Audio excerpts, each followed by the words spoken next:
vous utilisez un bloc opératoire pour une fois, il faut le nettoyer. Il faut pratiquement le désinfecter totalement. La réutilisation d'un bloc opératoire ne peut passer que par la désinfection radicale. Sinon, on risque de transférer des problèmes qui n'ont pas été réglés aujourd'hui vers demain. C'est-à-dire, vous hypothéquez le devenir de ce qu'on appellera pour certains la Deuxième République ou la nouvelle forme que prendra l'État algérien post-Bouteflika. Mais comment aujourd'hui consolider les acquis du mouvement populaire pour construire une Algérie libre, indépendante, démocratique, avec une justice indépendante? Merci pour la question, elle est pertinente. Il faudrait voir quelles sont les polarités qui sont intéressées par un changement et quel type de changement. Nous avions dit précédemment qu'il y a une institution qui est une institution de veille et de sauvegarde, qui est une institution militaire dont il faut définir de manière très précise les prérogatives. Deuxièmement, il faut instruire de la rue de manière à ce qu'elle aille vers des formes concrètes d'organisation, de toutes sortes d'organisations, associations caritatives, associations de quartier, associations de bienfaisance, associations de vigilance, etc. Plus la mobilisation de l'opposition qui, pendant 20 ans, a été muselée. Est-ce qu'elle pourra s'organiser, l'opposition? Mais il y a aujourd'hui des conflits de leadership. Ça, c'est leur problème. Mais ils existent. Ils existent. Si la rue fait pression suffisamment sur eux, ils seront obligés de se mettre à table. Ils seront obligés de trouver, sous peine de ne plus rien faire, d'être complètement éjectés, ils seront obligés de mettre sur pied une plateforme de travail commun pour essayer d'assainir la situation. Quatrième élément, si vous me permettez, c'est le recours à l'intelligence, ce que vous avez cité tout à l'heure, les cadres qui sont capables de se mobiliser. Là aussi, il faut séparer le bon grain de l'ivraie. C'est-à-dire que dans cette situation, qu'est-ce qu'on a constaté? On a constaté que beaucoup de gens se ruent vers les moyens de la communication, notamment la radio, la télévision, les journaux, etc.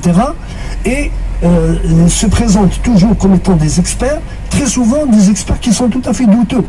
Parce qu'ils étaient experts autrefois, ils sont toujours experts aujourd'hui, ils seront experts demain. Le résultat. Quel est le résultat? Pourquoi vous n'avez rien dit avant?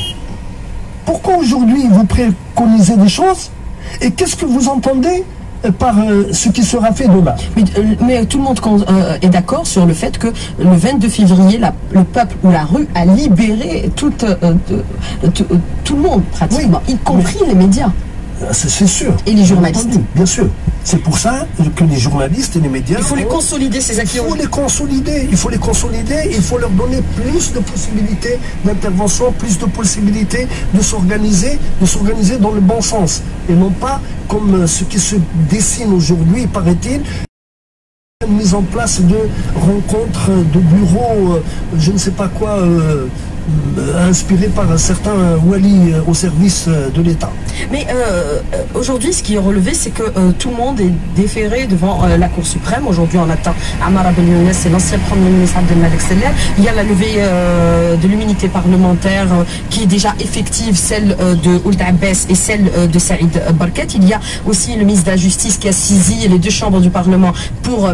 Elle n'a jamais été élaboré un rapport. Elle n'a jamais élaboré. Si, elle a fait des...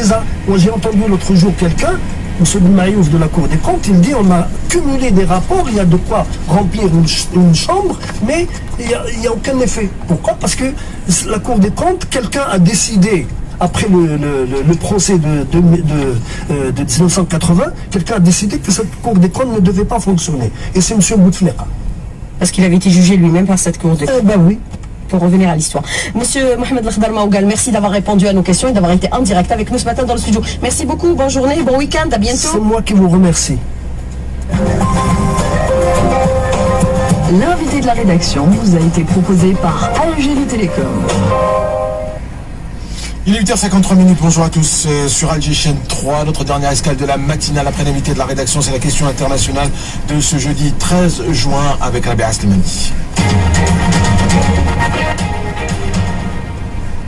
assistons en ce moment à une nouvelle escalade entre les rebelles Houthis et la coalition arabe dirigée par l'Arabie Saoudite. Hier, c'est un aéroport du sud-ouest de l'Arabie Saoudite qui a été visé par un missile. Il y a eu 26 blessés. Pour le porte-parole de la coalition qui intervient militairement au Yémen, ces attaques sont la preuve que les Houthis continuent de recevoir des armes nouvelles et sophistiquées. Il a accusé le régime iranien de continuer d'apporter son soutien aux actions terroristes. L'officier saoudien a promis une réponse rapide et ferme.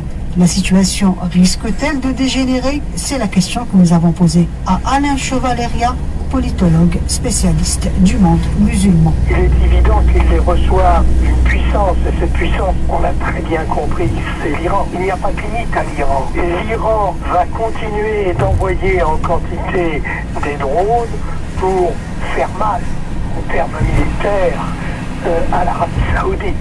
C'est une guerre indirecte contre l'Arabie Saoudite par l'intermédiaire des Houthis, l'Iran se servant des Houthis, parce que l'Arabie Saoudite a conclu, c'est vrai, une alliance contre nature avec Israël, mais surtout parce que l'Arabie Saoudite est aujourd'hui alliée dans une menace contre l'Iran. On envisage, on pense possible aujourd'hui une guerre des États-Unis.